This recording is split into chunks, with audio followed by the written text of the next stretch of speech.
নমস্কার সবাইকে, সকাল সকাল আমরা নাস্তা করে বেরিয়ে পড়লাম বোট রাইডের জন্য। সকাল না, এখন অলরেডি 10টার উপরে বেজে গেছে। আমরা যাচ্ছি দশাশ্বমেধ ঘাটের ওদিকে গিয়ে ওখান থেকে বোট রাইড নেওয়ার ইচ্ছে হচ্ছে, দেখি কি হয়।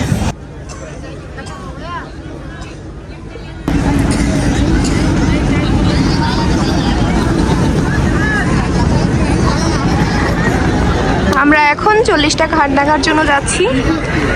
পার্সোনাল বোটে অনেক বেশি যাচ্ছিল, এখানে ওরা বুঝে গেছে আসলে টুরিস্টরা বেশি আছে, ফরেনার্সরা খুব বেশি আসছে, তো তিন ডাবল প্রাইস চাচ্ছে আসলে। 1600 লাস্ট বলেছিল, বাট আমি আসলে কনসিডার করিনি, ওখানে লাস্ট 1200ই চলে আসলে। যাই হোক, শেয়ারিংয়ে ভালোই হয়েছে, বড় নৌকা পেয়েছি। যদিও তারা বলেছিল 40টা ঘাট, বাট ওভাবে আসলে 40টা ঘাট দেখায় না। তবে বোট রাইডের জন্য বেস্ট হলো 80 ঘাট থেকে।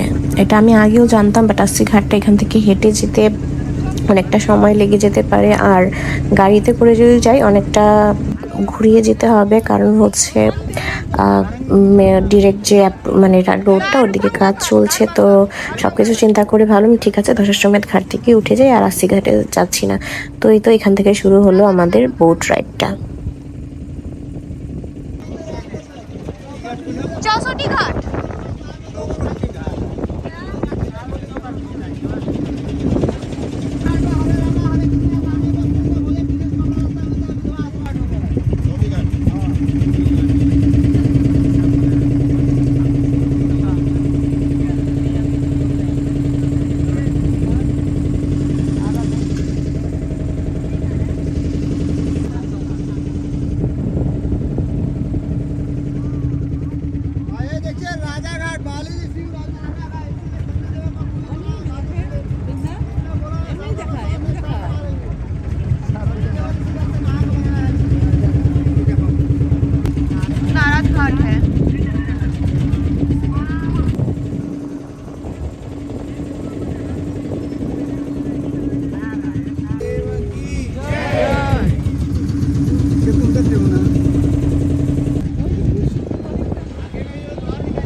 হরিশ্চন্দ্র ওইটা শ্মশান।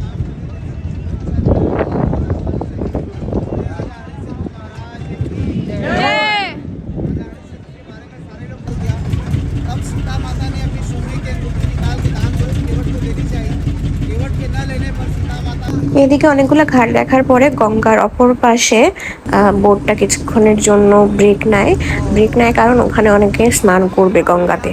তো যার কারণে হচ্ছে নৌকাটা 1 ঘন্টার মতো ওখানে ওয়েট করছিল, তারপরে স্নান টান করে এদিকে হচ্ছে মণিকর্ণিকা ঘাট, যেটা সব থেকে বেশি ফেমাস দশাশ্বমেধ আর 80 ঘাটের পরে। তো ওগুলা দেখে তারপরে আবার দশাশ্বমেধ ঘাটে আমাদেরকে ড্রপ করে দেয়। আর সবাই জানেন কিনা জানি না, মণিকর্ণিকা ঘাটের আগুন কিন্তু কখনোই মানে চিতা কখনোই নেবে না, মানে একটার পরে একটা সিরিয়ালি জ্বলতেই থাকে। এটা শিবের অভিশাপের পর থেকে এখন পর্যন্ত টানা জ্বলেই যাচ্ছে, একদিনের জন্য মানে বন্ধ হয়নি এই আগুনটা। প্রতিদিন হচ্ছে ডেড বডি এই ঘাটে আসতেই থাকে।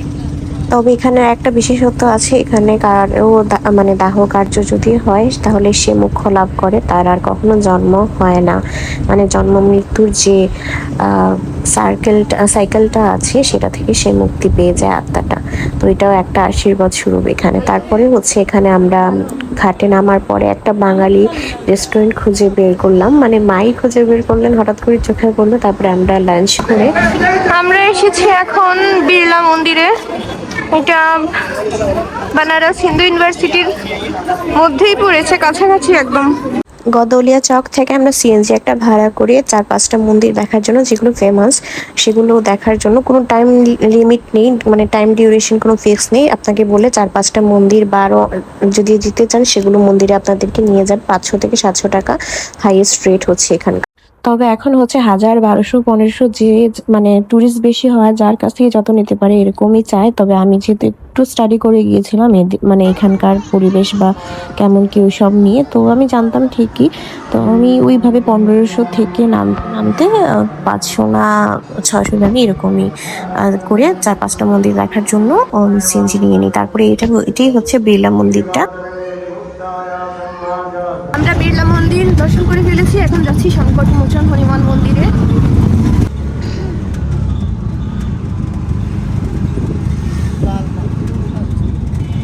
সংকটমোচন হনুমান মন্দিরে চলে এসেছি। সংকটমোচন হনুমান মন্দির আমরা চলে এসেছি এখন বিড়লা মন্দির থেকে। ফোন অ্যালাউড না, সো বাইরে রাখতে হবে, ভিডিও করা যাবে না।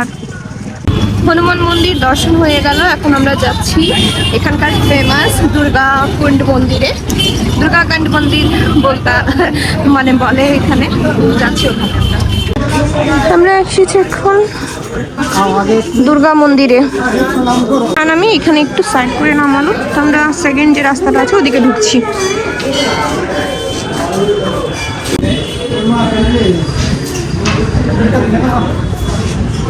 বাইরে তো দুর্গা মন্দিরও দর্শন করা শেষ, আমরা এখন যাচ্ছি তুলসী মানস মন্দিরে দর্শন করতে। এগুলো একদম একটার কাছাকাছি, দুর্গা মন্দিরের পাশেই তুলসী মানস মন্দির। এই যে ওয়াকিং ডিস্টেন্সে 5 মিনিটেরও কম সময় লাগবে আসতে, হেঁটে আসলে আর কি।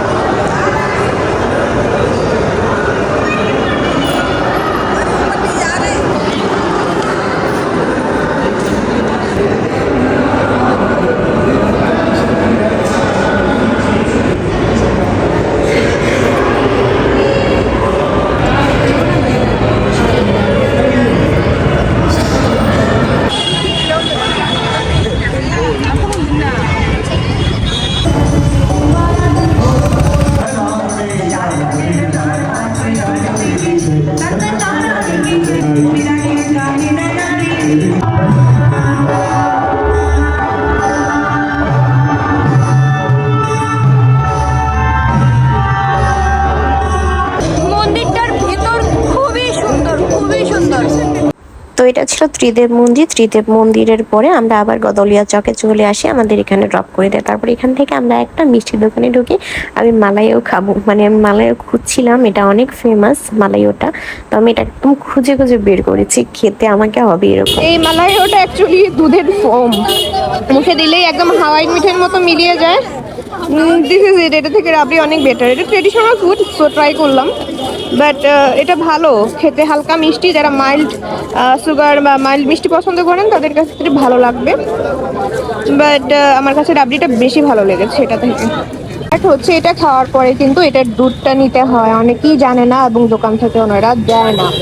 তো যারা মালাইও খাবেন বেনারসে এসে অবশ্যই দুধ চেয়ে নেবেন। আমি জানতাম না, আমাকে পাশের দোকানে দাদাটা বলে দিল, তাই আমি আবার এসে দুধ নিয়ে নিলাম। ওরা কিন্তু আমাকে একদমই বলেনি যে এখান থেকে দুধ ফ্রিতে দেওয়া হবে। ফ্রিতে না, মানে মালাইও খাওয়ার পরে দুধটা ম্যান্ডেটরি।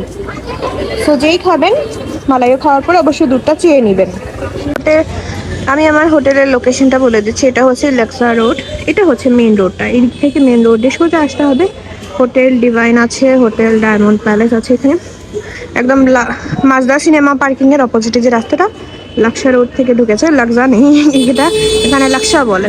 তো এখান থেকে এদিকে সোজা আসতে হবে, সোজা এসে হাতের বায়ে যেতে হবে।